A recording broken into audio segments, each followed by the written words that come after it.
Pemerintah memastikan warga negara Indonesia bisa mengikuti program amnesti pajak dengan tenang karena program ini bukan suatu tindakan yang bisa memicu investigasi kriminal.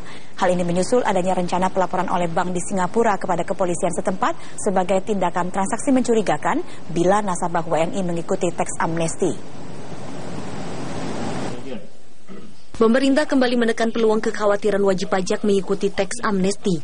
Kali ini ada instruksi dari kepolisian Singapura akan melacak peserta teks amnesti yang memiliki rekening di negara Singa ini. Menteri Keuangan Sri Mulyani menjamin keikutsertaan warga negara Indonesia di dalam program teks amnesti pajak Indonesia tidak bisa dianggap sebagai suatu tindakan yang bisa memicu investigasi kriminal.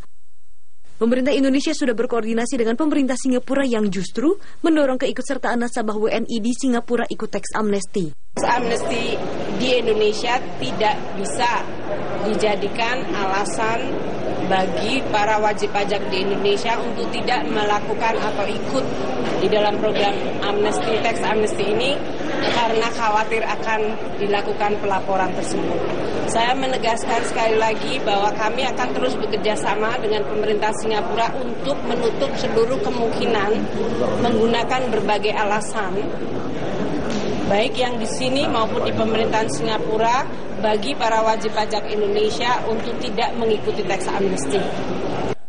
Di sisi lain, Dirjen Pajak Ken Dwi Jugi Setiadi mengungkap program teks amnesti tidak terkait asal-usul harta yang dideklarasi oleh wajib pajak. Jadi nggak ada urusan TA dengan tindak kejahatan yang lain.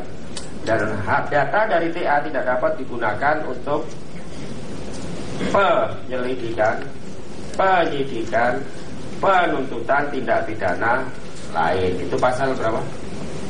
TA 20, pasal 20 di Undang-Undang TA ya. Kecuali yang bersangkutan yang memberikan. Sebelumnya kantor berita Reuters menyampaikan sejumlah bank swasta di Singapura siap melaporkan nama nasabah mereka yang mengikuti program teks amnesti di Indonesia kepada kepolisian setempat. Program teks amnesti dianggap mampu menghambat kinerja Bank Singapura karena dana dari nasabah besarnya dikhawatirkan akan mengalir ke tanah air. Di sisi lain, perbankan di Singapura berdalih memiliki kewajiban mematuhi peraturan Financial Action Task Force, sebuah lembaga internasional yang mengawasi sekaligus menerapkan standar anti pencucian uang di berbagai negara. Commercial Affairs Department Singapore, satuan kepolisian yang menangani kasus kejahatan keuangan, menginstruksikan kepada bank untuk mengajukan laporan bila ada kliennya yang mengikuti amnesti pajak di negara manapun melalui formulir transaksi mencurigakan. Tim Liputan Metro TV. Pemirsa, hingga pertengahan